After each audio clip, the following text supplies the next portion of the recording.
Olá a todos, meu nome é Lincoln, né? Para quem não me conhece, no âmbito católico eu sou mais conhecido pelo meu trabalho com canto gregoriano, com a adaptação de partituras gregorianas para o português, né? Eu dou aula, estou montando alguns corais aí de canto gregoriano pela cidade, né? Dou aula de canto litúrgico, canto na paróquia do Água Verde. Já cantei em algumas missas tridentinas, então, assim, né, meu trabalho na igreja, meu apostolado principal é isso, né? Eu sou formado em arte-terapia, né? Sou arte-terapeuta, tenho uma pós-graduação em arte-terapia. Muitos dos pacientes que chegam para fazer sessões de arte-terapia são católicos com problemas de escrúpulo, com alguma questão espiritual, às vezes, envolvida no meio da questão psicológica. Eu acho que é isso sobre mim, acho que é suficiente. O pessoal do Instituto Santo Atanásio, tendo em vista esse mês das missões, mês de Santa Teresinha, né? Santa Teresinha, padroeira das missões, celebramos a festa dela no começo do mês. Eles pediram que eu fizesse uma palestra sobre Santa Teresinha. Então aqui estamos para fazer essa palestra sobre Santa Teresinha. E o título da palestra é...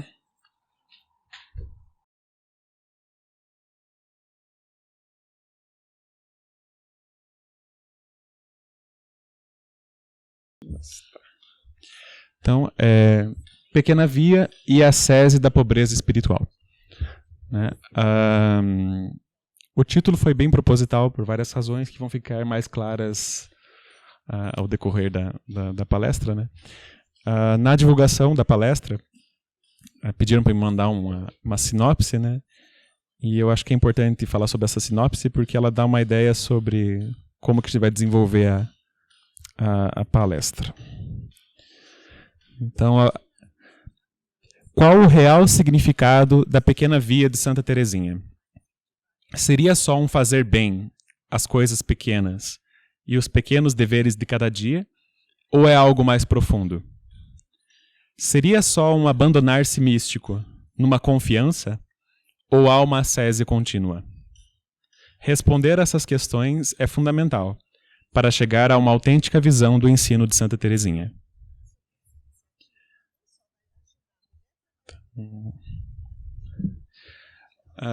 Como começar a falar sobre Santa Teresinha para entender a grandeza de Santa Teresinha, a importância do ensino dela, especialmente para esses nossos tempos, né?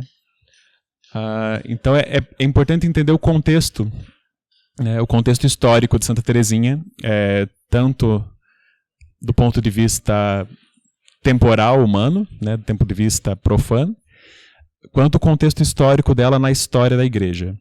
Né? E para entender esse contexto, eu vou ter que voltar vamos contar aqui quanto tempo, uns 400 ou 500 anos antes de Santa Teresinha, para entender o contexto de Santa Teresinha. Né? Não sei como é que o pessoal está de estudo da história da igreja, né, estudo dessas questões. Mas nós tínhamos na Idade Média, né, a cristandade.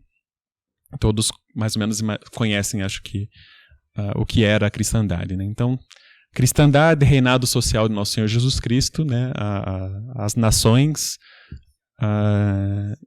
viviam à luz do Evangelho. Né? E o que existia na Idade Média, nessa época da cristandade? Né? Você tinha uma série de relações sociais baseadas em fidelidade, né, e honra. E você tinha, nesses vínculos, você tinha uma série de tipos de pessoas que viviam, né, nesse ambiente social da Idade Média. Então você tinha os clérigos, os religiosos, você tinha os nobres, você tinha os camponeses, você tinha os artesãos, né, você tinha os burgueses que começaram a surgir ali de maneira mais pronunciada ali lá pelo século XII, XIII, quando aumentou as cidades. Né.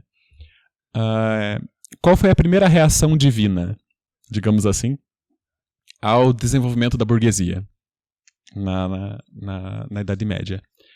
Foi o surgimento de São Francisco de Assis, né, digamos assim. Então, contra aquela tendência do negociante, né, de buscar o lucro, buscar o aumento dos bens deste mundo, Deus enviou São Francisco de Assis com o seu amor pela pobreza radical. Isso é interessante para vocês entenderem também né, o passado da espiritualidade de Santa Teresinha.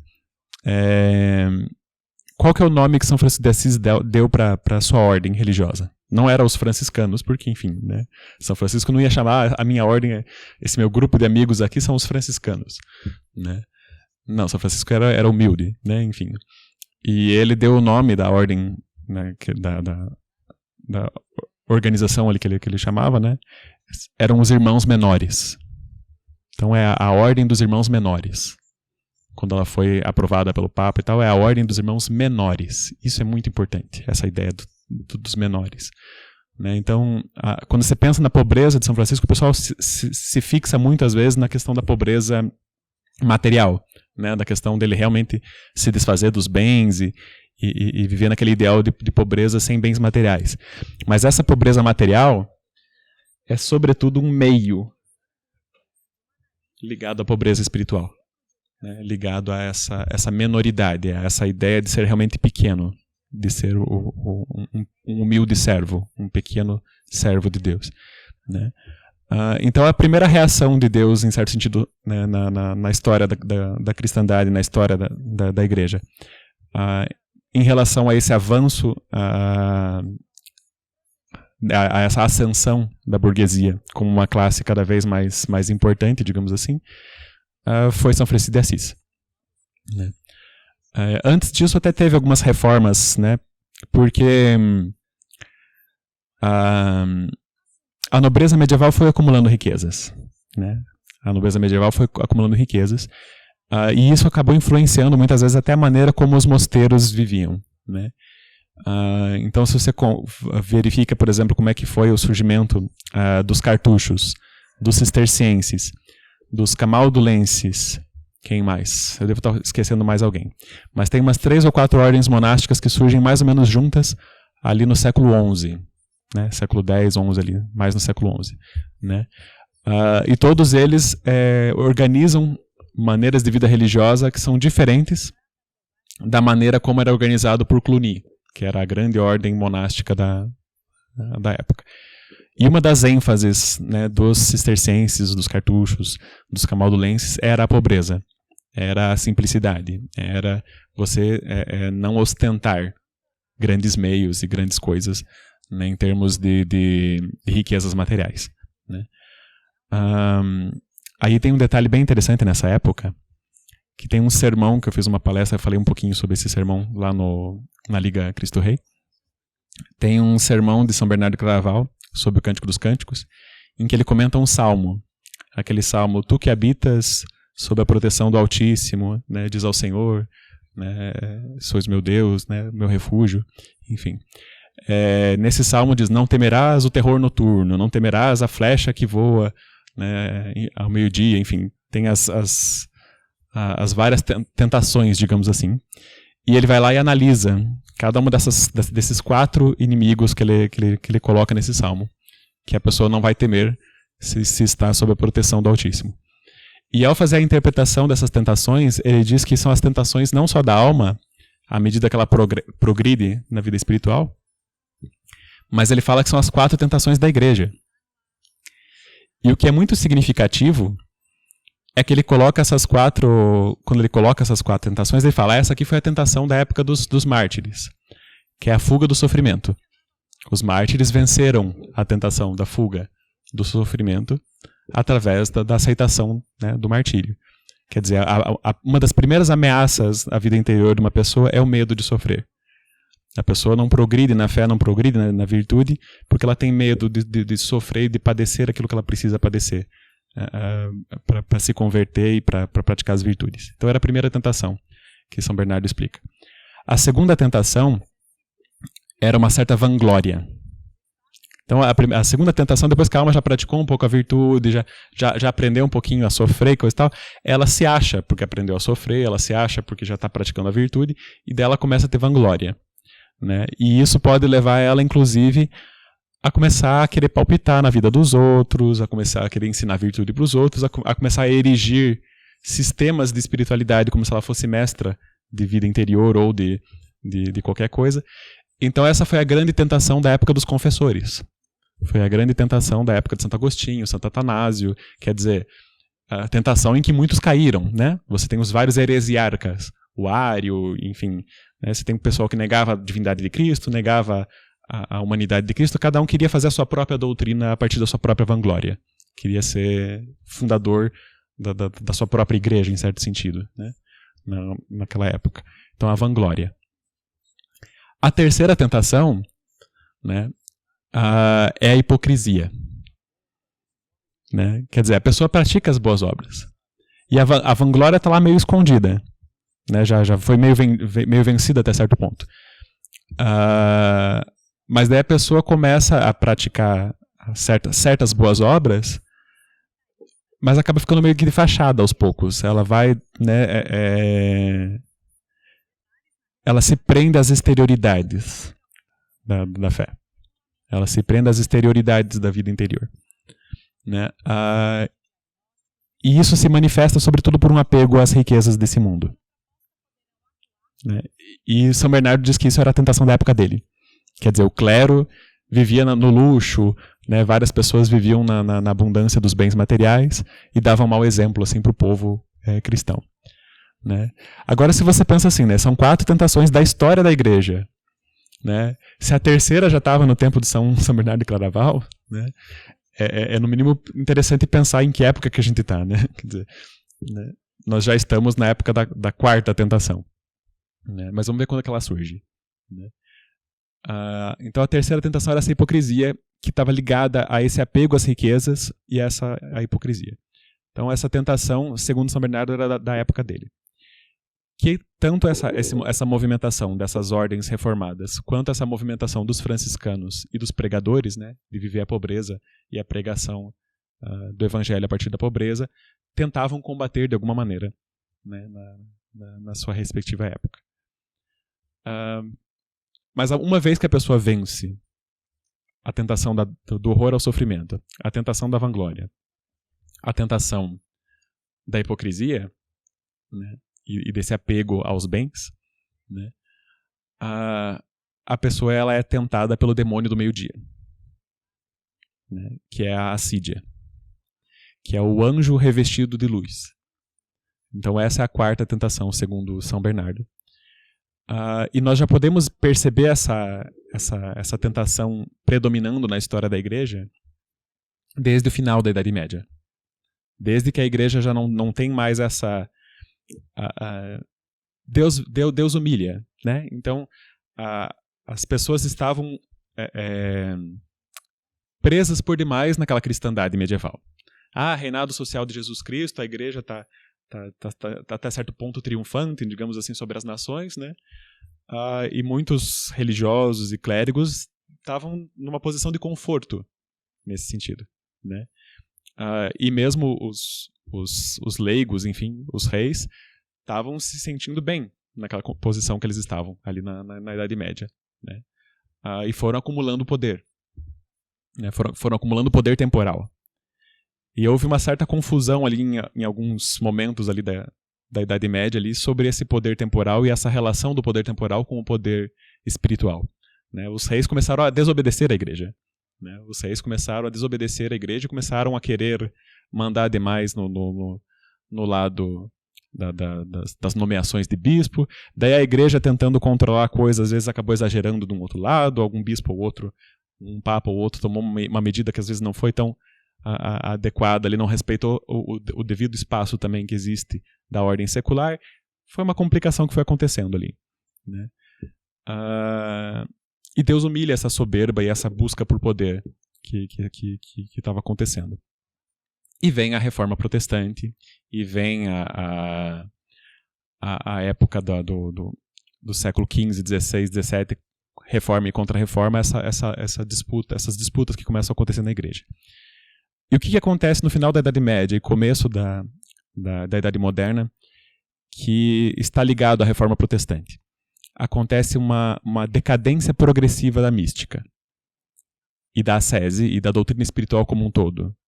Quer dizer, você começa a ter uma separação, porque você tinha até São Boaventura e São Tomás e os grandes santos ali franciscanos e tal, e dominicanos, você tinha uma síntese da espiritualidade que envolvia toda a vida interior, envolvia todos os aspectos da vida espiritual e da teologia. Quer dizer, a pessoa sabia que praticar a virtude era algo que envolvia o intelecto, a vontade, todas as potências da alma, envolvia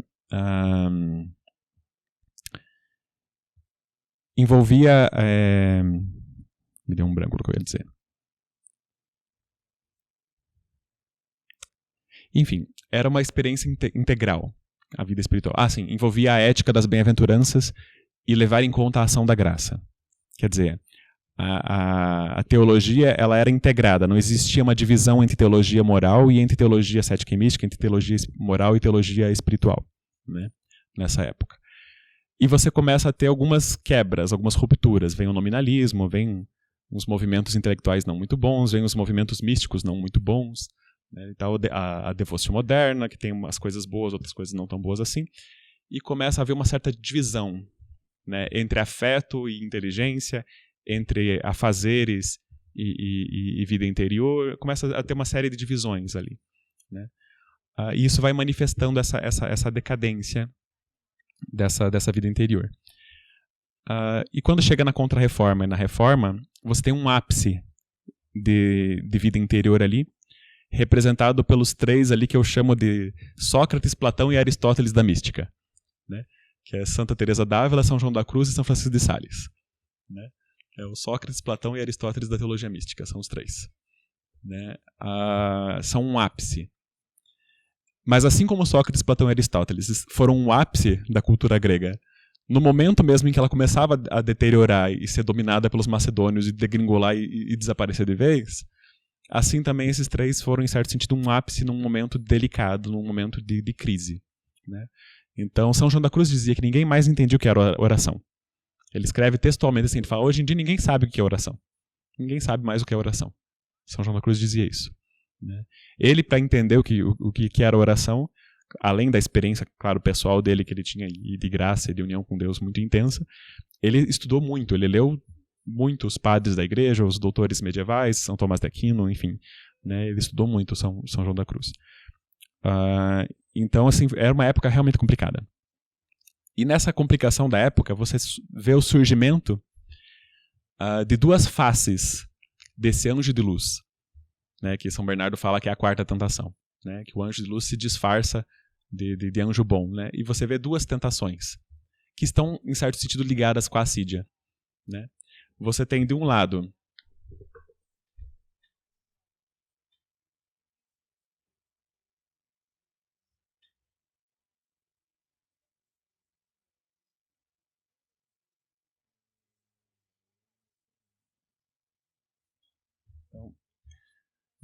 você tem o quietismo e de outro lado você tem o jansenismo.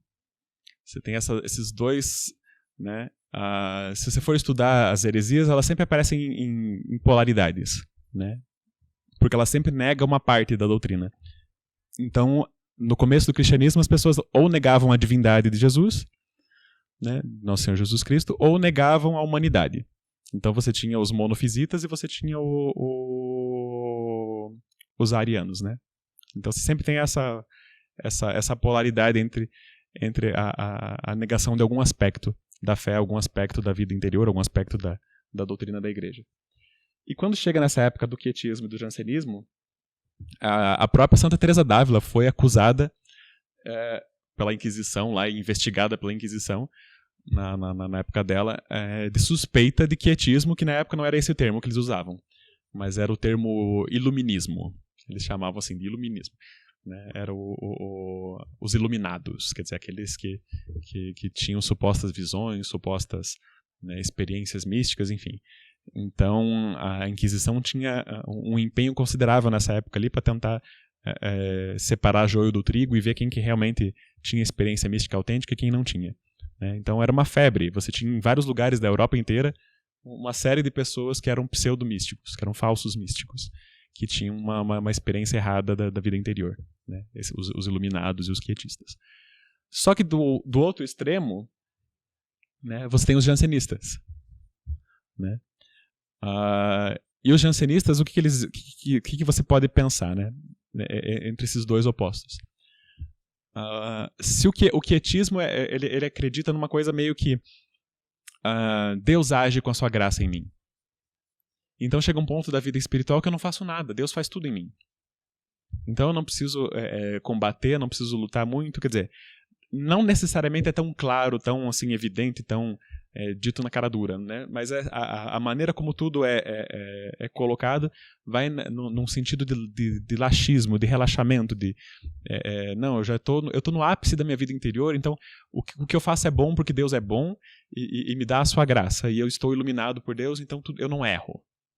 Eu não cometo erros porque eu estou iluminado por Deus, não sou eu que estou errando. Se aparentemente as pessoas olham e percebem algum erro, é o demônio que está agindo, não sou eu. Né? Então, era mais ou menos assim, de maneira grosseira, era mais ou menos assim. Né? E você tem dois aspectos aí. Você tem esse aspecto de um certo misticismo ingênuo, né? Mas você também tem uma certa vertente que acaba ligando-se um pouco a certas doutrinas de moral mesmo, de relaxamento moral na época nesse sentido. E você tem do outro lado o jansenismo. O jansenismo, o que ele diz? O jansenismo, ele partindo de algumas coisas do Santo Agostinho, ele é um quase semi-calvinismo. Sabe aquela doutrina da predestinação do inferno, que Deus predestina uns para o inferno, outros para o céu? O jansenismo não chega a dizer isso.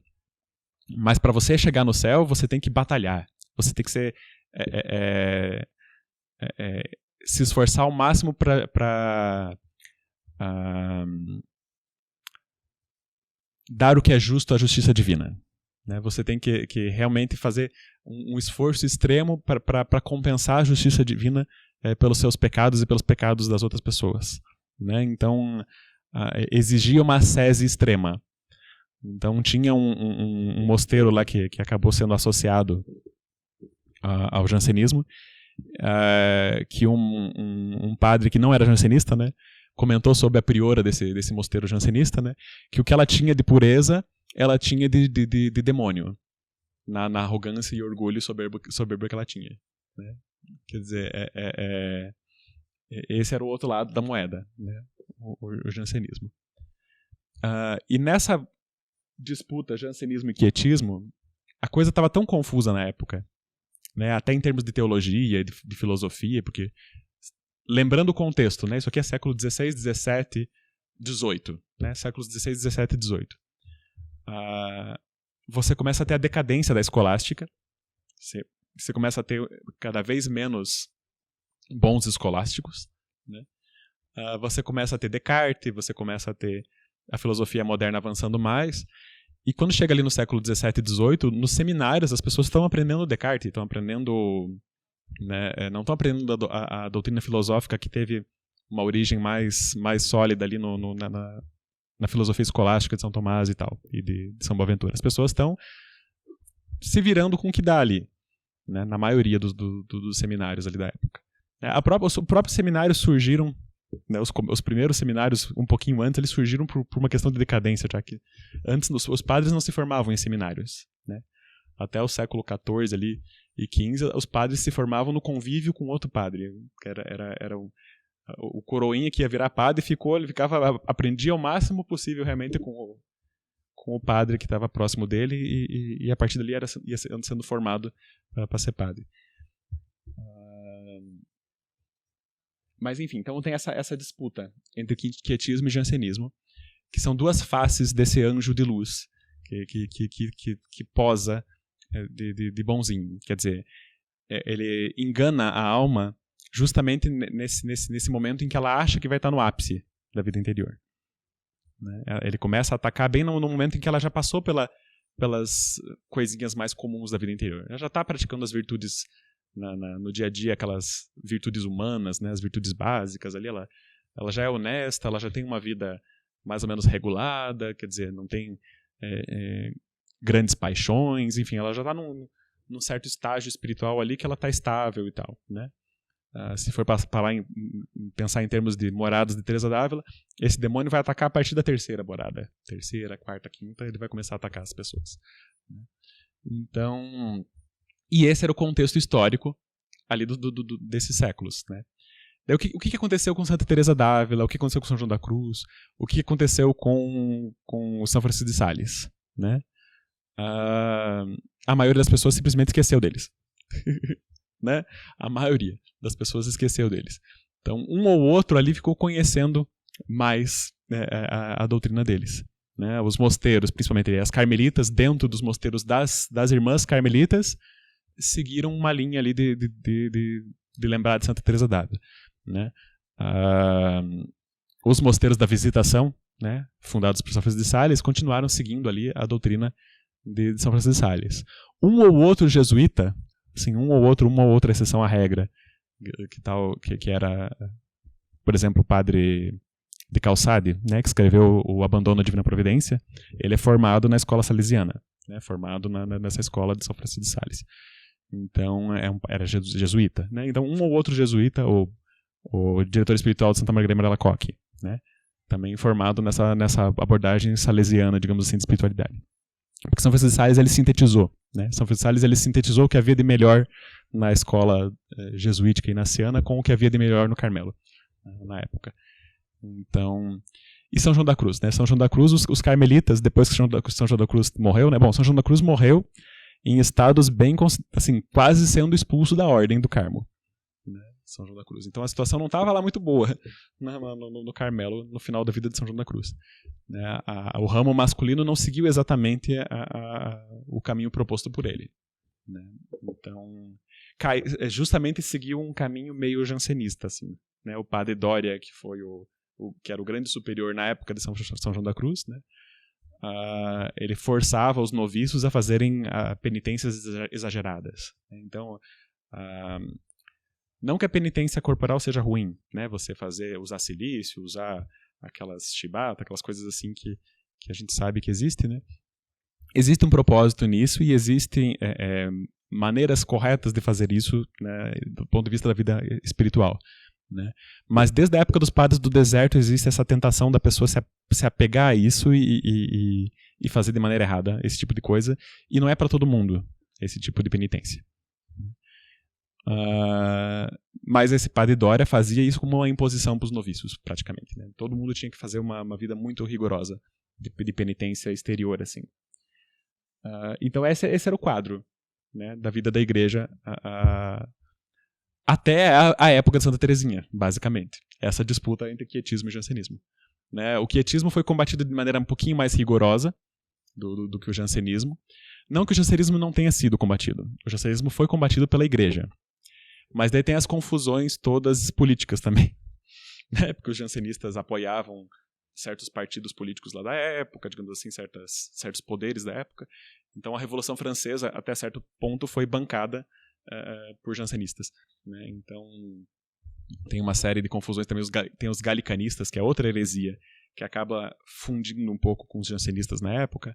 Então é uma situação bem complexa. Né? Outro dia vocês estudam, que é só para dar um contexto do que aconteceu antes de Santa Teresinha. Então o que a gente vê, na verdade, a partir desse quietismo e jansenismo? De um ponto de vista bem prático para entender, é um burguesismo espiritual. Né? É uma mentalidade de negociante que se transplanta para a vida espiritual. Né? Então, São João da Cruz tem uns trechos bem bacanas sobre os vícios, os pecados capitais, né? Transpostos para a vida espiritual, para um nível mais profundo. Né? Então, se você for estudar lá avareza espiritual, luxúria espiritual e gula espiritual, né, você tem aqui, ó, luxúria e gula espiritual, avareza espiritual e orgulho espiritual. A soberba espiritual. São dois polos ali que aparecem bem se você pegar a descrição de São João da Cruz dos pecados capitais aplicados na vida espiritual mais profunda. Né? E o que são isso? São os vícios da burguesia não purificada, da burguesia que não vive de acordo com a vontade de Deus. Quer dizer, é aquela vida espiritual aburguesada, que é você ou coletar sentimentos, né?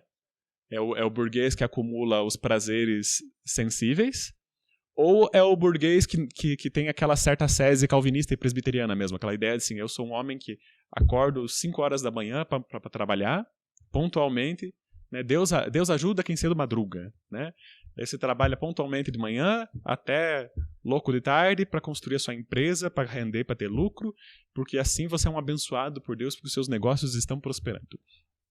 E o que você faz com o dinheiro? Guarda, sei lá para quando, porque você tem que mostrar uma certa virtude, uma certa honestidade. Então você não pode sair por aí esbanjando dinheiro, não pode sair ostentando riqueza. Você tem que viver com uma aparência de ascese de monge, como se você fosse pobre e mendigo exteriormente. Claro, limpinho, bem organizado, bem bonitinho assim na sua aparência modesta, né?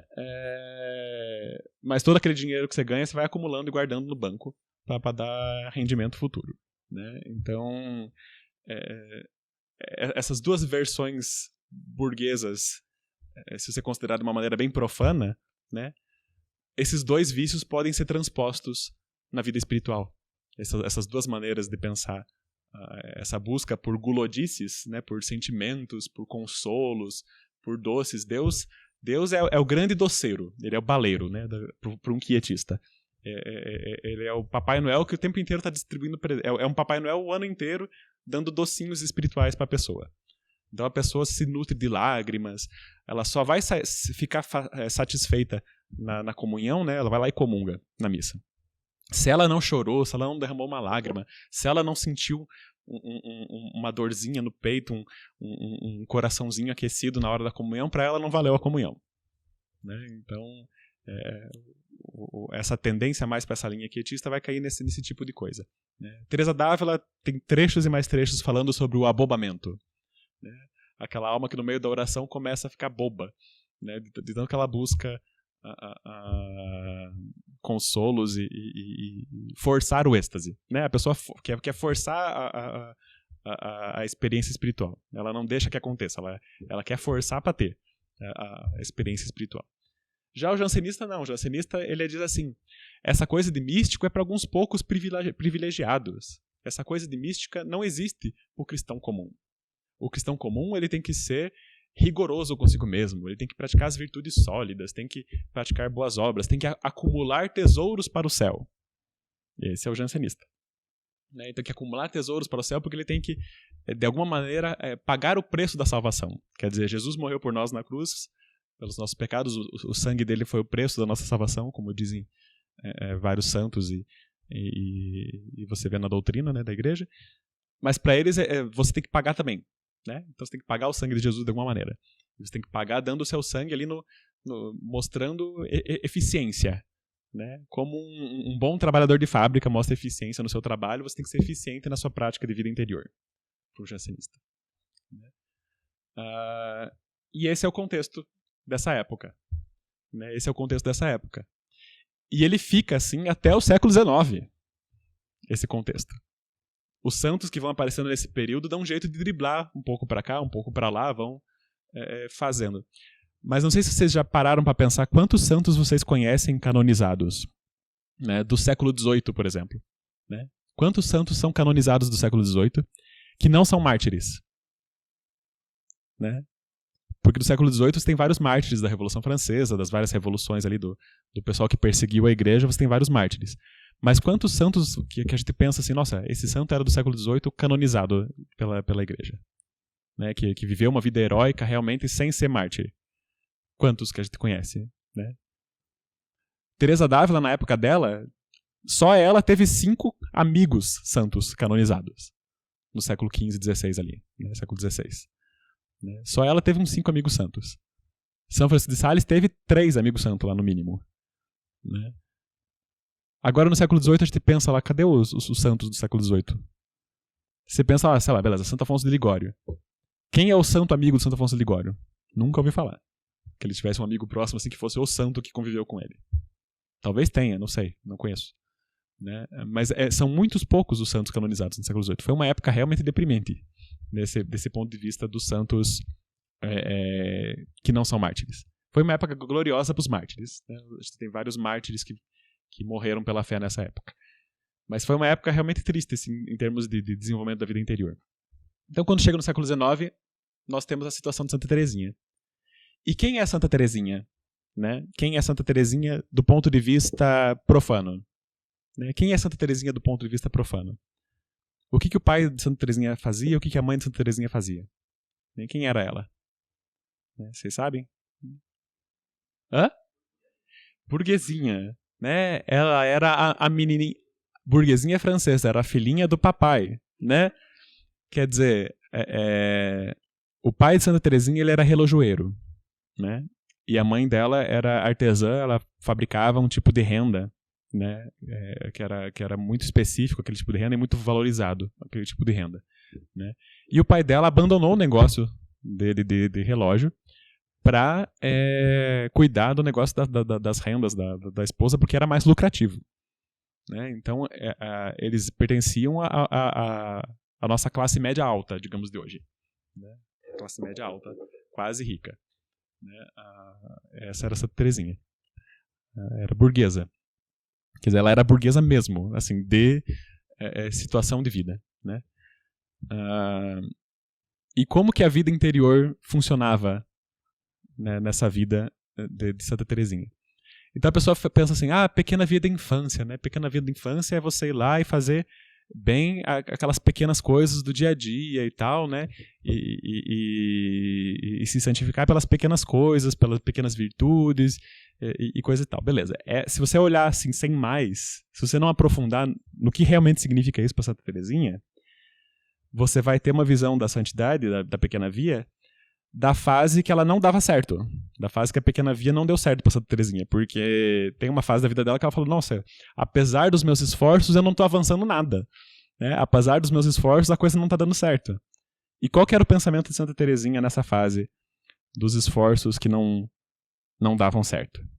Né? Vou pegar aqui uma citação de um livro. Tem um livro sobre Santa Teresinha que se chama De Mãos Vazias, do Conrad de Mester. Deixa eu achar aqui como é que eu faço para deixar essa luz diferente aqui. Iluminação. Não quero modo noturno. Então tem um trecho aqui, né? Deixa eu achar aqui. Né? Então Santa Teresinha, ela falava uma época, né? Tinha uma época que ela estava sofrendo bastante. Ela teve bastante sofrimentos porque o pai dela estava internado no manicômio, né? E então foi bem sofrido e tal. E o que ela dizia, né? A santidade não consiste em dizer belas coisas, nem mesmo em pensá-las ou senti-las. Consiste no sofrer, e no sofrer em tudo. Né? E daí ela fala numa carta para a irmã dela, né? Santidade, é preciso conquistá-la empunhando a espada. Deve-se sofrer, deve-se passar por uma agonia. Né? E o que acontece com o papai não é uma chance de ouro, olha só, né? O que ela fala para a irmã dela. E o que acontece com o papai não é uma chance de ouro? Que privilégio Jesus nos concede, enviando uma dor tão grande? Ele nos comula com seus favores, como também fez com os grandes santos. Agora nós não temos mais nada a esperar na terra, somente sofrimento e mais sofrimento. E ao término desse sofrimento, o sofrimento continuará estendendo suas mãos para nós. Que sorte invejável. Né? Alguém pensa que pode ser meio masoquista, se você não interpretar direito. Né? Mas o Conrad de Mester, que escreveu esse livro, ele fala, né? Inconscientemente, Teresa sustenta o pensamento de que a santidade depende do seu sofrimento. E, portanto, dela mesma. Né? Ela tem de conquistar a santidade com a espada na mão e pagá-la com o seu sangue. Cada fragmento de sofrimento é uma pequena moeda de ouro, com a qual se compra o tesouro precioso da santidade. As chances são muitas. Teresa se vê nessa situação, cercada de imensas riquezas. Carta 81. Tal provação é uma mina de ouro que podemos explorar. Carta 82. E Teresa recorda a sua irmã, Maria, as palavras com as quais ela outrora, em Les Buissonets, na casinha onde elas viviam, animava sua irmãzinha. Ouço-te dizer, né, as palavras que a irmã dela dizia para ela. Olha os comerciantes, como pelejam para ganhar dinheiro. E nós podemos juntar tesouros para o céu, a todo instante e sem muito esforço. Nós podemos apanhar diamantes sem muito esforço. E eu ia embora com o coração cheio de alegria e de bons propósitos. Talvez sem ti não entraria no Carmelo. Filha de 2 comerciantes, né? O continuar aqui do capítulo do Conrad Mester. Revendo os primeiros anos de Teresa, percebemos que a sua educação religiosa está bastante voltada para conquistar e coletar, ganhar e somar. Isso lhe trouxe consequências felizes na formação. Motivou a generosidade, a força de vontade e o progresso espiritual. Promoveu a atitude do faça você mesma, de sua inclinação espiritual, visto ter ela uma natureza fortemente inclinada à autodeterminação. Não podemos nunca deixar de considerar o fato de que ela era filha de negociantes. O pai tinha trabalhado durante 20 anos em negócios de relógios e joias. Alguns anos antes do nascimento de Teresinha, ele passara a relojaria a outros e dedicara-se inteiramente ao comércio de rendas, de sua esposa, ainda mais lucrativo. Fazer negócios, trabalhar, ganhar dinheiro, lucrar e administrar. Tudo isso pertence inteiramente ao ambiente em que nasceu Santa Teresinha. É esse o ar que ela, como também suas 4 irmãs mais velhas, respiram.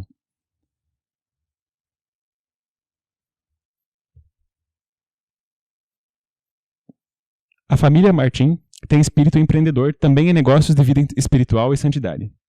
Teresinha, aos 4 anos, já participa das práticas. As práticas de espiritualidade que elas faziam. Fazer e somar pequenos sacrifícios voluntários. Bem cedo recebe aulas de Inês, e todo ano uma solene distribuição de prêmios. Inaugura as grandes festas. Mas somente prêmios para os quais Teresa tinha trabalhado duramente. Daí a citação de Santa Teresinha mesmo. Também aí, como sempre, era honrada a justiça. A justiça. E eu recebia somente os prêmios que havia merecido. A associação que agora segue é significativa. Meu coração exultava de alegria quando recebia um prêmio e a coroa. Era para mim, por assim dizer, de direito. Pela justiça recebem-se os prêmios merecidos. Depois de Inês ter partido para o convento, Maria assume o trabalho da educação dela. Observe-se como essa irmã mais velha prepara Teresinha, de 11 anos, para a primeira comunhão. Eu me sentava em seus joelhos e escutava avidamente o que ela me contava. Como os grandes heróis de guerra ensinavam a seus filhos como usar as armas, assim ela me falava sobre a luta da vida e sobre a palma da vitória. Maria me falava sobre as riquezas imortais que se podem facilmente ajuntar cada dia. E como é triste deixar de estender a mão e apanhar essas riquezas. Luta, riqueza e os meios. Ela ainda me ensinava a maneira de tornar-me santa, pela fidelidade nas pequenas coisas. Dava-me uma pequena folha com o título, sobre a abnegação de si, que eu meditava com prazer. Tornar-se rica, esse é o que o Conrad Mester, que é o autor do livro, fala, né? Comentário. Tornar-se rica à maneira de um comerciante espiritual, com a precisão e a atenção de um relojoeiro, no trabalho caprichado de rendas das menores coisas. Está no sangue de Teresinha. Essa era a visão que ela tinha da vida interior desde dessa experiência burguesa de casa, né? Deixa eu ver se eu acho aqui. Cadê o outro trecho que é interessante sobre isso? Aqui, né? Então, a irmã dela no Carmelo, né, também fez um guia, um livrinho assim, para ela se preparar para a primeira comunhão, né? Um livrinho para anotar as penitências de orações e tal que ela fazia, né? Então ela fala assim, né? Você não sabe como fiquei feliz quando Maria me mostrou o belo livrinho. Eu o achava maravilhoso. Nunca tinha visto algo tão bonito e meus olhos ficavam grudados nele. Todos os dias procurava fazer o maior número de boas ações e me esforçava para não perder nenhuma oportunidade. Rezava do fundo do meu coração as pequenas orações que exalavam olor como rosas. Carta 11. Sua escala de pontos ia alta. Em 68 dias, 1.949 sacrifícios e 2.773 preces. Quer dizer, essa era a mentalidade da época, né? Influenciada por um certo semi-jansenismo. Quer dizer, o que importava era você contar ações de fidelidade a Deus.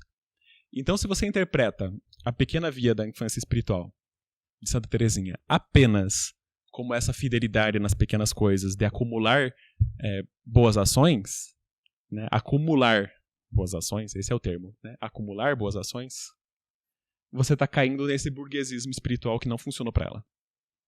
E que ela foi percebendo que ela estava ficando árida nessa busca. Não que não seja necessário, não que ela não devesse se esforçar e nós não devamos nos esforçar. É uma ascese contínua, você lutar realmente para praticar a virtude. E você deve se esforçar para fazer boas obras o máximo que você puder.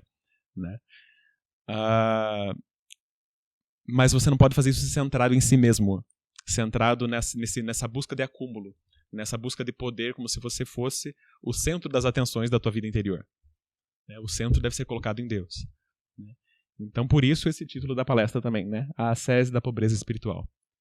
Porque Santa Teresinha ela vai se decepcionando com esse processo. Ela vai vendo que não dá certo, que ela continua sempre caindo, que ela continua sempre nas mesmas imperfeições. Ela tinha uma consciência bem delicada, assim, então ela nunca cometeu nenhum pecado mortal a vida inteira, né, Santa Teresinha. Né?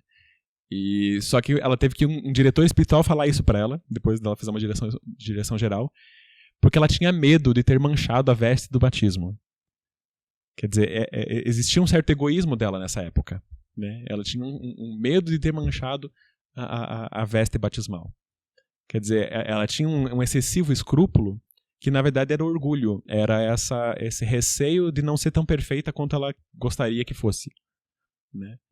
Mas Santa Teresinha, ela sempre foi iluminada por Deus desde pequena, né? Então ela teve sempre o propósito de não recusar a Deus nada. Né? Então, aos poucos, Deus vai iluminando ela e vai transformando essa visão dela.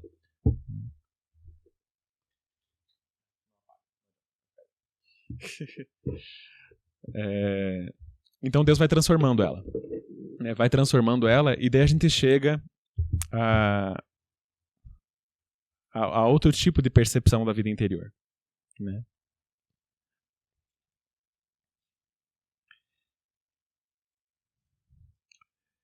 Então quando você pensa em infância espiritual, né, Santa Teresinha ela fala sobre ser carregada pelos braços de Deus, né? Que ela encontra o pequeno caminho dela, né? Ela encontra o elevador, né? O elevador que levaria ela num caminho muito rápido para o céu. E esse elevador eram os braços de Jesus, né? O livrão, né? O livrão do Frei Maria Eugênio do Menino Jesus, né? Ele, acho que horas são? Beleza. Ele comenta assim, né? Ele cita uma frase de São João da Cruz, né, sobre a experiência interior da contemplação infusa, né, quando a pessoa está no auge da contemplação, passando pela noite escura e começa a ter a iluminação da vida, da graça, né, começa a receber luz de Deus. São João da Cruz fala assim, né, muito importa a alma saber que nesta quietude, né, aquela quietude que ela vive na contemplação infusa, embora não se sinta caminhar ou fazer qualquer coisa, adianta-se muito mais do que se andasse com seus pés, pois Deus a leva em seus braços. Quer dizer, e daí o Beato Eugênio ele começa a refletir mais a partir disso sobre Santa Teresinha. Né? Você só consegue entender Santa Teresinha entendendo São João da Cruz. Né? E vice-versa, até certo ponto. Porque Santa Teresinha é o São João da Cruz para nós que somos burgueses. Porque não importa se você é nobre de origem, coisa raríssima hoje em dia, ou se você é camponês de origem, coisa rara também, quer dizer, não tão rara assim, mas na minha família, o meu avô materno foi camponês uma época da vida dele. Mas já na vida dele mesmo, ele mudou para a cidade e virou trabalhador de fábrica, e depois virou marceneiro, quer dizer, já virou burguês. Né? Então, quer dizer, mesmo que a gente tenha antepassados camponeses, a maioria do mundo hoje é burguesa, de mentalidade, né? Ou de prática, inclusive. Seja pequena burguesia, né? Ou um proletariado, né? Não sei como é que... Hoje em dia é complicado usar essas classificações marxistas, não sei se aplicam muito bem hoje em dia, é meio complexo a estratificação social hoje em dia. Né? Mas mesmo que você seja o cara do chão de fábrica, do chão de fábrica, do chão de fábrica, né? A nossa mentalidade foi construída a partir dessa visão de acúmulo de dinheiro, de acúmulo de bens, acúmulo de capital, né? Essa visão burguesa de mundo, ela faz parte de quem a gente é hoje em dia.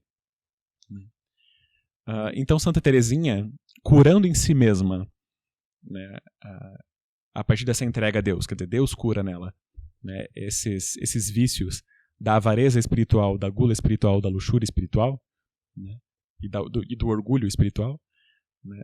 Deus curando isso em Santa Teresinha, ele nos aponta um caminho, né. E é curioso, porque daí Santa Teresinha virou uma pedra de tropeço. Santa Teresinha, Deus colocou ela como uma pedra de tropeço, é igual Cristo, assim, né?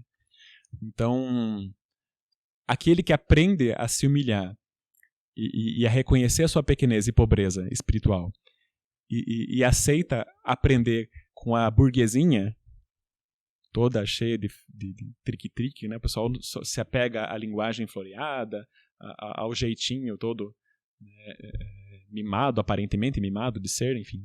De mimado ela não tinha nada. Pelo menos não depois que entrou pro Carmelo e começou a ter uma vida de sofrimentos e de grandes dificuldades, né? Mas o pessoal se prende à casca do texto, né, de Santa Teresinha, da autobiografia dela. E quem se prende na casca, né, essa casca vira pedra de tropeço. Quer dizer, a pessoa ela fica orgulhosa e não quer saber de aprender com Santa Teresinha e cai por causa disso. Então é interessante como Deus faz as coisas. Mas você só entende Santa Teresinha a partir de São João da Cruz, né? Então isso é uma coisa que você começa a entender.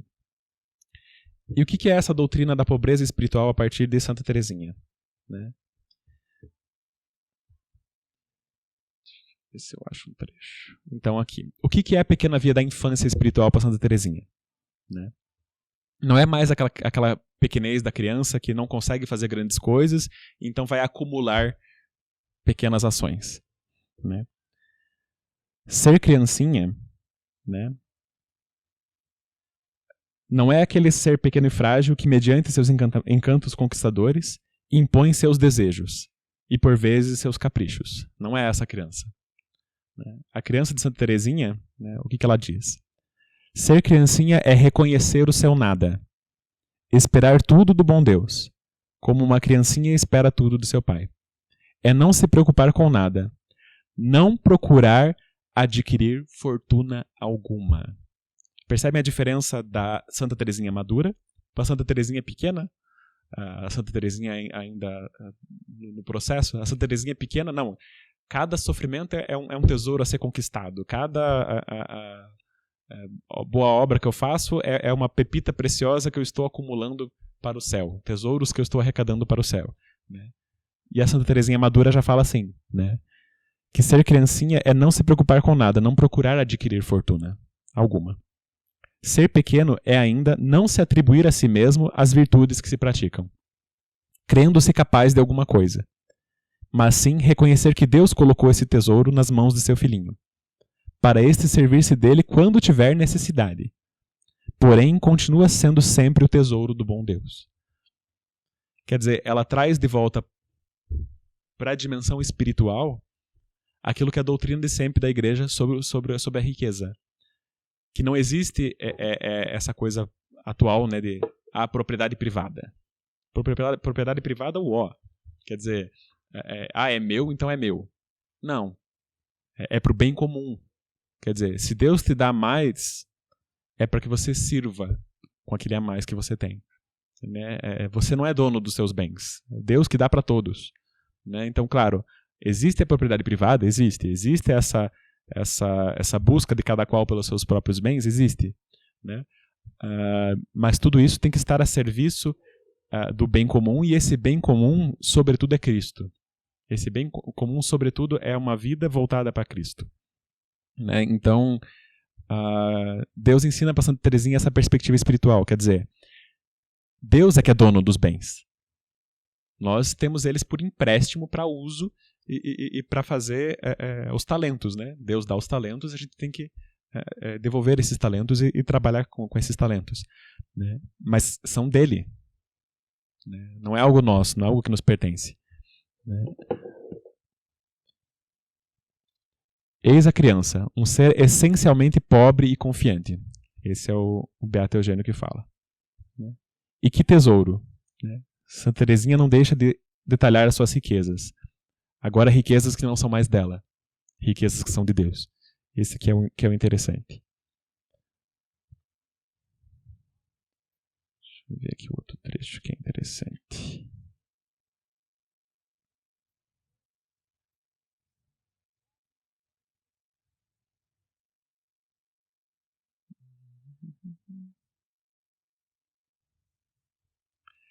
Então tem um exemplo que o Beato Eugênio fala aqui, né?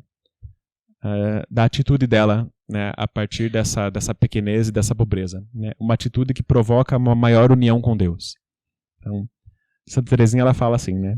Quando me foi dado penetrar no santuário das almas, porque ela foi encarregada de orientar as noviças, né, na vida interior e fazer com que elas progredissem mais na vida espiritual. Quando me foi dado penetrar no santuário das almas, vi de imediato que a tarefa estava acima de minhas forças. Pus-me então como uma criancinha nos braços do bom Deus e, escondendo meu rosto por entre os seus cabelos, disse-lhe: Senhor, sou por demais pequena para alimentar vossas filhas. Se quiserdes dar-lhes por mim o que convém a cada uma, enchei minha mãozinha, e sem deixar vossos braços, sem virar a cabeça, darei vossos tesouros à alma que vier pedir-me seu alimento. Com efeito, jamais minha esperança me decepcionou. O bom Deus dignou-se encher minha mãozinha tantas vezes quantas foram necessárias, para nutrir a alma das minhas irmãs. Então, é de uma delicadeza. Quer dizer, Deus sabe que você precisa praticar a virtude. Deus sabe que você precisa praticar a virtude. Então ele vai dar as condições para que você pratique. Só que você precisa ter uma atitude de gratidão contínua. Uma atitude de gratidão contínua e uma atitude de entrega contínua e de súplica contínua. Quer dizer, Deus te dá a graça agora. Amanhã, se você quiser a graça, você tem que buscá-la de novo, no sentido não de buscar, né? Não que Deus não dê se você não busca, mas você precisa acolher a graça sempre. Não adianta você acolher a graça agora e não acolher depois. Quer dizer, é uma atitude contínua de acolhimento da graça. Uma atitude contínua de receber graça de Deus. É uma atitude contínua de se pôr como criança nos braços de Deus. Então você não pode fazer provisões de virtude. Né? Então essa pobreza espiritual de Santa Teresinha, ela é uma ascese muito radical. Quer dizer, é você realmente não se dar atenção. É você se esquecer de si mesmo completamente para viver para Deus. Então é o tempo inteiro você praticar as boas obras, sim. Praticar as pequenas coisas e a perfeição nas pequenas coisas, sim. Mas sempre sem lucrar nada. Quer dizer, tudo é para Deus, não para você. Sabe? Você não lucra nada. Não é para você, é para Deus. Né? E é para Deus e vem de Deus e volta a Deus. Deus te dá, Deus permite que você consiga fazer mais com aquilo que Ele te dá. E tudo é graça. E tudo volta para Deus em agradecimento, em louvor, em bênçãos. Quer dizer, é pobreza radical. Né? Tem aquele gráfico, um gráfico de São João da Cruz, né? Que é o Monte da Perfeição. Né? O Monte da Perfeição. Então, o Monte da Perfeição de São João da Cruz, mais ou menos, tem aqui a montanha, né? Como se fosse uma montanha. E daí aqui no meio tem uma senda, um caminho. Aqui tem um outro caminho que vai todo assim e chega aqui. E aqui tem um caminho que não chega. Um caminho que vai lá para fora. Os três caminhos. E São João da Cruz ele fala caminho do espírito imperfeito, caminho do espírito errado e caminho perfeito.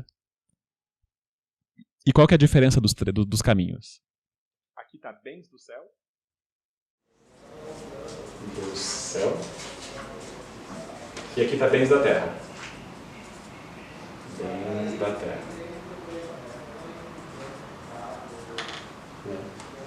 E aqui no meio é nada. Nada. Quanto mais a alma deseja os bens da terra, menos ela tem. E mais ela vai para o caminho errado. E não consegue subir a montanha da perfeição. Os bens do céu ele fala assim, demorei mais e subi menos, porque desejei esses bens do céu. E no meio, a senda reta, que chega bem no meio do topo ali da montanha da perfeição, nada, nada, nada, nada. E mais nada. E tem uma frase que ele coloca no final ali das várias orientações sobre como chegar a essa sese do nada. Ele fala, quando não quis, né, quando eu não quis com amor de propriedade, foi-me dado tudo sem que eu buscasse. Ele fala assim, uma das frases que ele coloca. E ele fala assim, por se achar no centro da sua humildade, porque não cobiça nada para cima e não cobiça nada para baixo. A alma está no centro da humildade. Então ela tem tudo. Porque ela não cobiça nada para cima, nada para baixo. Então ela se acha no centro da humildade. Por quê? Porque ela cobiça o quê? Aquilo que está no ápice do monte. Só mora nesse monte a honra e glória de Deus. É o topo da montanha. Só mora nesse monte a honra e glória de Deus. E aqui Santa Teresinha e São João da Cruz repetem o lema beneditino, né? Para quem tudo Deus seja glorificado. Quer dizer, né? Não a nós, ó Senhor, mas ao vosso nome dar glória. Né? Quer dizer, a alma deve não desejar nem os bens da terra e não deve desejar nem os bens do céu. Quer dizer, assim, não que ela não vá desejar o paraíso, porque isso também é condenado pela igreja. Né? Você deve desejar o paraíso, faz parte da vida cristã a esperança. Mas o que é o paraíso? É a glória de Deus. Quer dizer, é Deus. Né? Não existe distinção entre Deus e o paraíso. A alma não deve desejar assim, não, eu quero ser feliz por mim mesma, só porque eu quero viver naquela gulodice espiritual por toda a eternidade. Né? Ela deve desejar o céu porque ela quer o amor, porque ela quer viver a plenitude que é amar e que é estar unida ao amado. Né? Então a alma não deve desejar a virtude a não ser para a honra e glória de Deus. Se você quer praticar uma boa obra, é para a honra e glória de Deus. Sempre. Então é nada, nada, nada, nada e nada. E é esse caminho da pobreza espiritual de São João da Cruz que Santa Teresinha deixa mais claro para a nossa mentalidade burguesa. Se você tiver suficiente humildade para ler os escritos dela e não ficar preso à casca. Né? Então, São João da Cruz e Santa Teresa d'Ávila, eles escreveram numa época que a nobreza ainda era influente. Então, uma das principais questões que Santa Teresa d'Ávila tinha que combater era o gosto pela honra. Né? Então, a preocupação que ela tinha era evitar que as suas carmelitas tivessem pontos de honra. Né? Esse orgulho da honra. A época de Santa Teresinha é outra. Nós não temos esse orgulho da honra. A gente tem esse orgulho das posses. Né? E não só das posses, isso é interessante. Né? Não só das posses físicas, né? Mas também do raciocínio, da memória, da inteligência. Né? Então, Santa Teresinha passou por uma noite escura em que ela ficou mais de 2 anos tendo tentações contra a fé. Tendo tentações de que o céu não existia. Né? Ela nunca cedeu a essas tentações. Mas ela ouvia o demônio provocando ela o tempo inteiro. O céu não existe. Dizendo para ela assim, o céu não existe. Você vai morrer e você vai para um nada. Para um vazio. Né? E eram as tentações... De onde que eram essas tentações? Quer dizer, essas tentações eram do espírito que domina o nosso tempo. O espírito do agnosticismo, o espírito, né, do materialismo prático, né, dessa vida que as pessoas vivem como se Deus não existe. Né, como se Deus não existisse. Então, a Santa Teresinha foi provada na noite escura combatendo isso. Combatendo essas tentações, desse apego que a gente tem à nossa autossuficiência. Né? O homem moderno é o autossuficiente.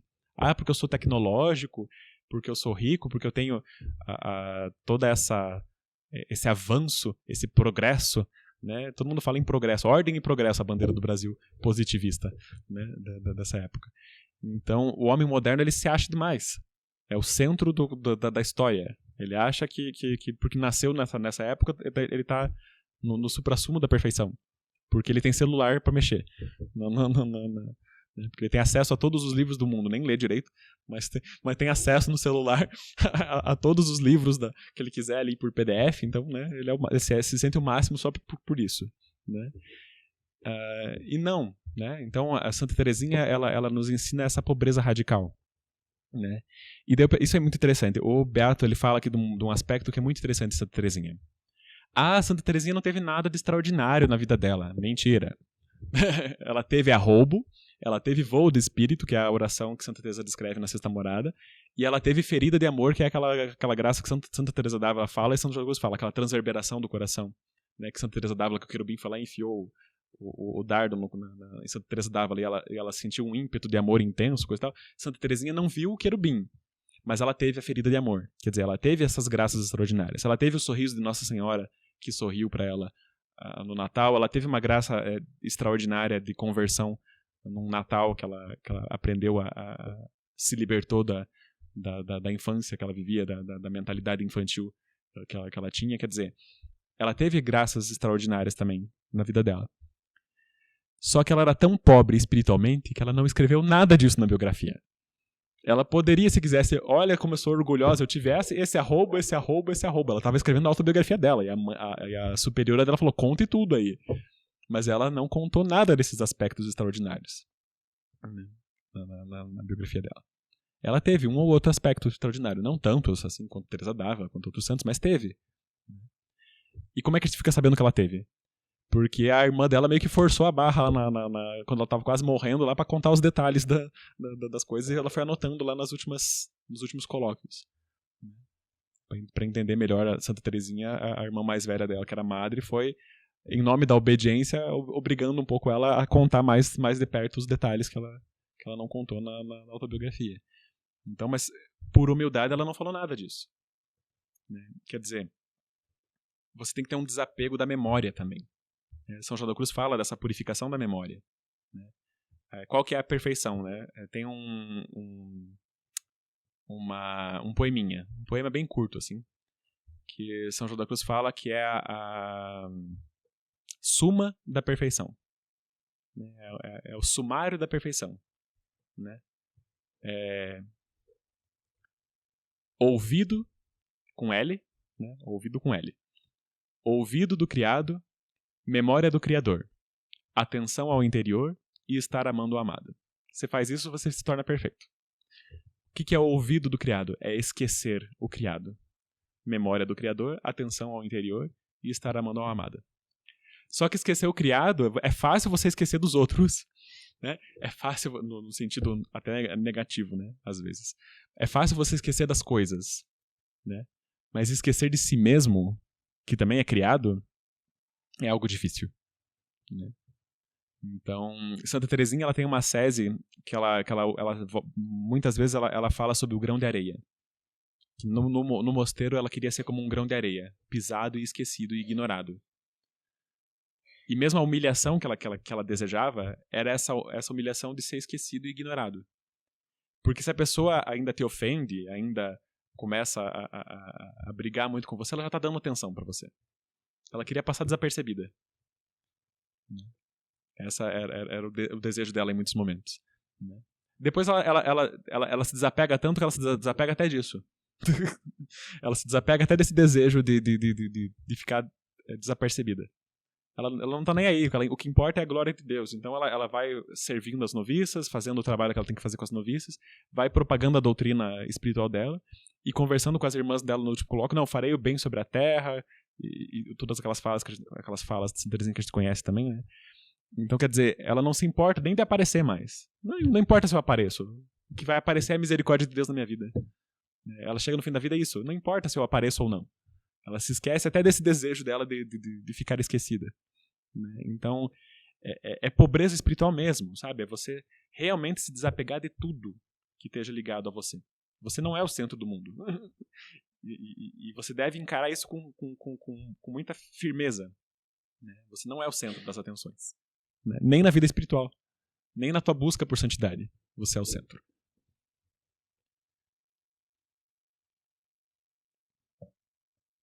E daí é bacana como ela vai trazendo isso, por isso que ela é genial, né? Porque onde que Santa Teresinha traz isso daí? Claro, ela aprendeu com São João da Cruz muita coisa, aprendeu. Mas quando ela descreve essa pequena via dela na plenitude, quando ela atinge o ápice da percepção dessa pequena via, o que ela faz? Ela usa trechos da Bíblia, ela usa trechos do Evangelho. Então ela fala, por exemplo, né, mesmo que tivesse realizado todas as obras de São Paulo, ainda me julgaria um servo inútil. Lucas 17:10. Mas é exatamente isso que me faz feliz, pois não tendo nada, receberei tudo do bom Deus. Quer dizer, ela sempre avaliava tudo que ela fazia como nada, mesmo que fosse grande coisa. Quer dizer, não que ela não se esforçasse por fazer, ela se esforçava e fazia o mais perfeitamente que podia. Mas ela perdeu aquele desejo de fazer esse mais perfeitamente possível como um testemunho. Não, eu sou santa. Não, eu estou fazendo isso para acumular méritos para o céu, para acumular tesouros, ou para me mostrar grande de alguma maneira. Não, eu me esforço e faço tudo isso como um servo inútil. Eu faço por amor, eu faço porque o amor se alimenta de sacrifício. Né? Você precisa sempre se esforçar na vida espiritual, porque o amor se alimenta de sacrifício. Mas chega no fim da vida, se você entrar pro céu, sem passar pelo purgatório, ou mesmo passando pelo purgatório, você só entra no céu por graça. Né? Você é um servo inútil. É o que Jesus fala ali, né? Se você fizer tudo o que você tinha para fazer, você deve dizer, somos servos inúteis. Jesus ensinou isso, não foi Santa Teresinha. Né? Mas ela traz isso de novo para nós.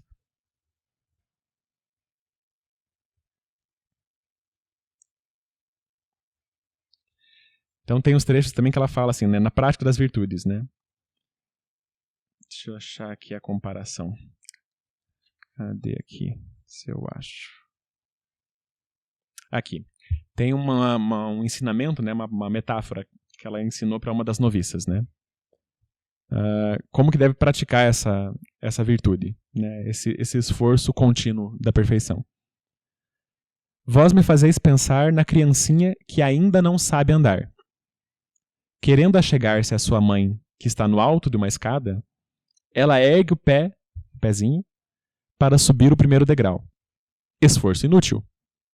Recai sempre, sem poder ir para frente. Ela sempre cai de novo. Pois bem, consintais, quer dizer, aceite. Né? Aceite ser essa criancinha.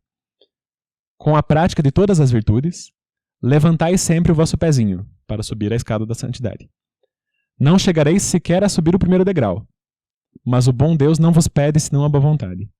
Em breve, vencido pelos vossos inúteis esforços, ele mesmo descerá e, pegando-vos em seus braços, vos levará ao seu reino para sempre.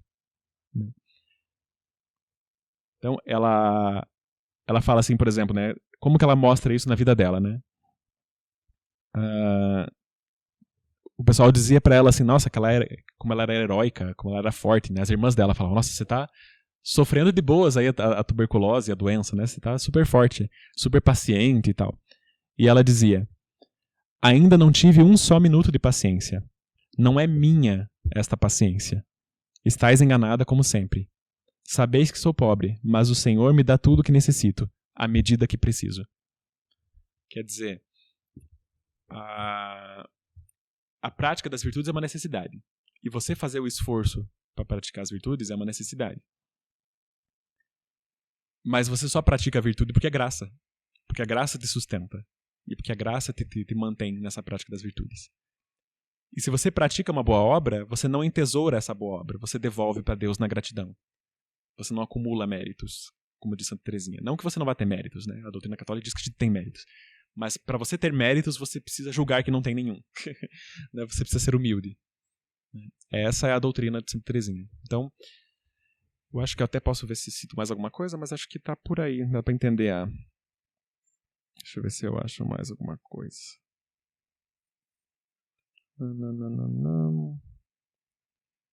Não sei se tem mais alguma coisa que seria interessante. Acho que é isso. Aqui. Tem uma frase que resume melhor. Né? Tem uma noviça que pergunta para Santa Teresinha, né? Como conciliar isso? Essas duas virtudes. Esse abandono contínuo à divina providência e à graça divina, né? Sem cair no quietismo. Não é? E essa prática contínua de se esforçar ao máximo para fazer virtude. E daí Santa Teresinha diz assim: é preciso fazer tudo o que está em seu poder. Dar sem medida. Renunciar-se constantemente. Numa palavra, provar seu amor. Por todas as boas obras a seu alcance. Mas, na verdade, como tudo isso é pouca coisa, e quando tivermos feito tudo quanto cremos devemos fazer, é necessário confessar que somos servos inúteis, esperando, entretanto, que Deus nos dê de graça tudo o que desejamos. Quer dizer, o fundamental de Santa Teresinha é a virtude da esperança. Essa é a confiança de Santa Teresinha. A confiança é uma esperança heróica, né? Então, o nosso tempo, mais do que contra a fé, né? Contra a fé você tem, em várias épocas da igreja, você teve pessoas que negaram a fé, né? Mas a negação da fé na nossa época, a negação da caridade na nossa época, é uma negação da esperança. Para que eu vou esperar o céu se eu já tenho celular, iPhone, comida, quer dizer, eu tenho tudo, eu tenho água encanada. Que rei medieval tinha água encanada, né? Quer dizer, o homem moderno ele foi se deteriorando nas suas forças físicas e nas suas forças espirituais. Ele foi ficando fraco e ele não reconhece a própria fraqueza. Porque ele foi sendo mimado cada vez mais por essa vida moderna nossa que está cada vez mais facilitada, né? E daí o que você vai fazer com esse homem moderno? Você vai exigir que ele faça aquelas provações dos padres do deserto? Você vai exigir que ele use silício, que ele faça que nem o padre, que nem o São Simeão Estílita, né? Vai subir numa coluna e vai ficar lá na intempérie, vai fazer chuva, sol derrachar na cabeça dele e ele vai ficar lá em cima da coluna para se santificar. Você vai pedir isso para o homem moderno? Não vai. Quer dizer, fazer esse tipo de penitência extraordinária com o homem moderno é só destruir ele. É só virar um caco de ser humano incapaz de praticar qualquer virtude, porque ele não tem força física para isso. Não tem força mental para isso. Não tem força psicológica para isso. Então, por isso a ascese das pequenas coisas. Porque a gente é fraco mesmo, né? Fazer o quê? O homem moderno é um homem extremamente frágil. Psicologicamente, espiritualmente e fisicamente, né? Mesmo que ele se ache o bombadinho da academia. Ou sei lá como é que eles chamam, né? Tem um monte de termos hoje em dia, né? Tem uns que acham assim, que são até pertencentes a uma elite espiritual por genética, sei lá o quê, né? e ainda xingam pessoas que dizem assim, que repetem a frase de Santa Teresinha, né? O que agrada a Deus em minha pequena alma é que eu ame minha pequenez e minha pobreza. Sim, isso é verdade. E você tem que aceitar isso, meu filho. Não queira ser grande, né? Então, não queira ser grande, queira ser grande, mas da maneira correta, sendo pequeno. Se você quer ser o primeiro, seja o último, né? Então, né, esse é o X, né, da questão. Então, a virtude da esperança, isso é uma coisa que as pessoas às vezes não pensam muito, né? Mas a virtude da esperança, ela é indissociável da pobreza espiritual, né? Bem-aventurados os pobres de espírito, porque deles é o reino dos céus. Quer dizer, Nossa Senhora, né? Minha alma engrandece ao Senhor, meu espírito exulta de alegria em Deus, meu Salvador. Pois olhou para... A gente fala humildade, a gente traduz humildade, mas naquela época, lógico que ela não falou humildade, né? Porque ela não é... Ninguém vai dizer, eu sou humilde. Se você fala, eu sou humilde, você não está sendo humilde. Se você está dizendo que é virtuoso, né?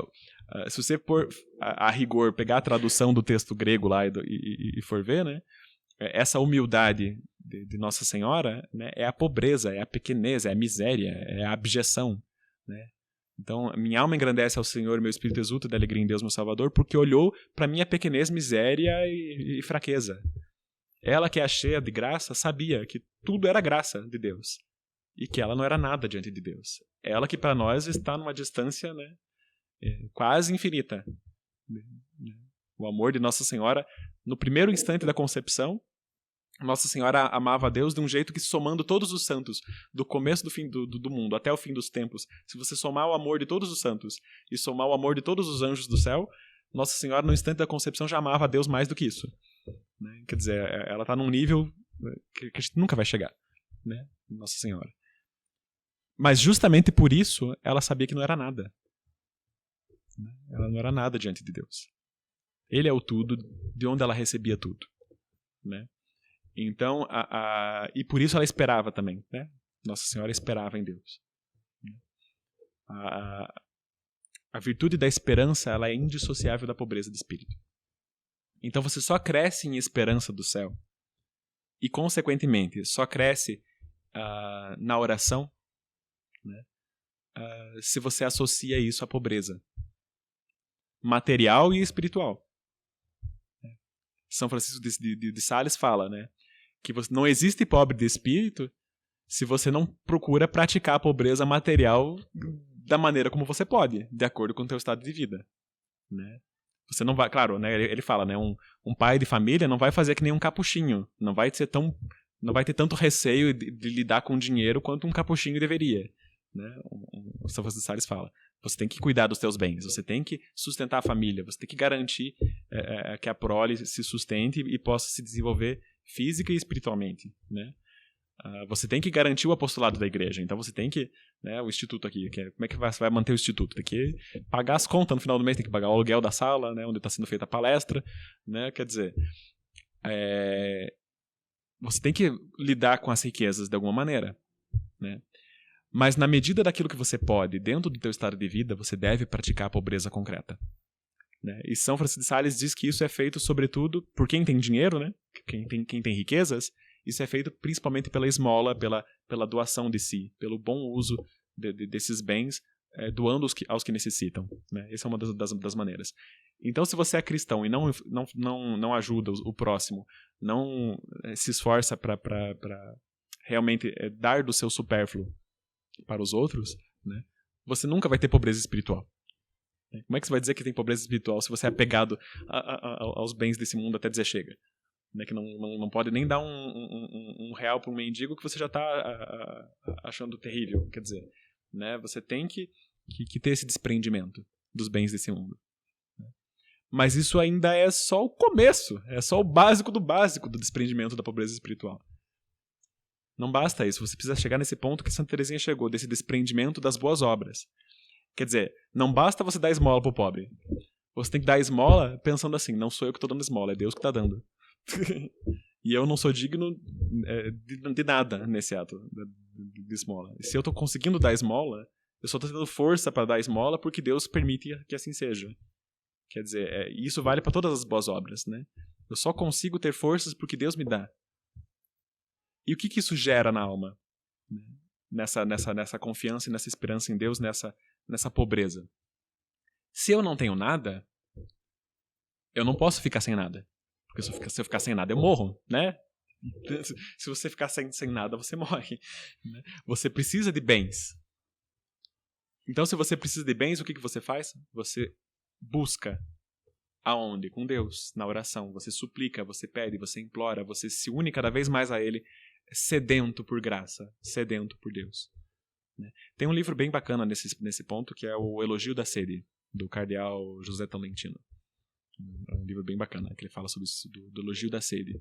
Quer dizer, e é bem interessante porque ele mostra como na Bíblia, no Novo Testamento, sempre são mulheres que aparecem no Novo Testamento com essa ideia da sede, né? A samaritana, a tradição diz que é a Maria Madalena, né?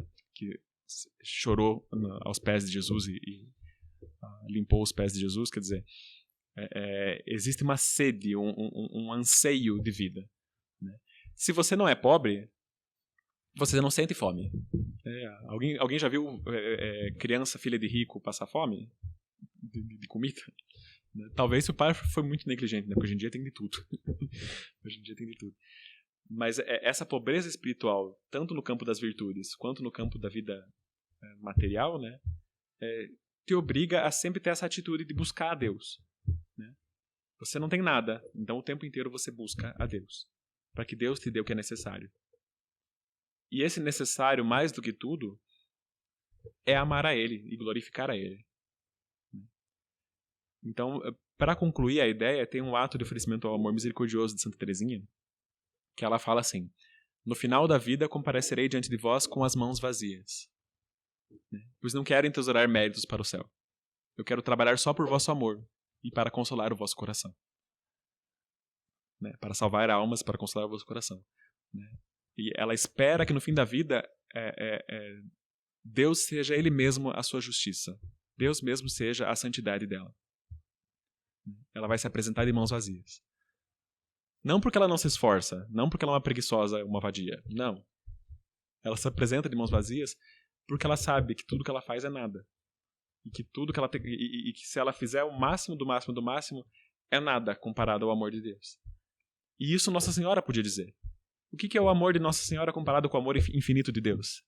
É nada, menos que um grão de areia. Então é essa a ideia. E quando Teresinha encerra esse ato de oferecimento ao amor misericordioso, ela fala dessa alma que se entrega ao amor misericordioso ao invés de se entregar à justiça. Isso é bem significativo. Por causa do jansenismo, as pessoas se entregavam à justiça divina, como vítimas pelos pecadores. E Santa Teresinha fala, será que é só a justiça que precisa de vítimas? O vosso amor não precisa de vítimas? E ela se oferece a esse amor misericordioso. Então ela conclui a oração dela com: ofereço-me como vítima de holocausto ao vosso amor misericordioso, suplicando-vos me consumais inteiramente, deixando que em minha alma transbordem as torrentes de infinita ternura que em vós se encerram, e assim eu me torne mártir de vosso amor. Fazei que esse doce martírio, depois de me haver preparado para comparecer diante de vós, ponha a termo a minha vida, para minha alma se enlaçar sem demora no eterno abraço do vosso amor.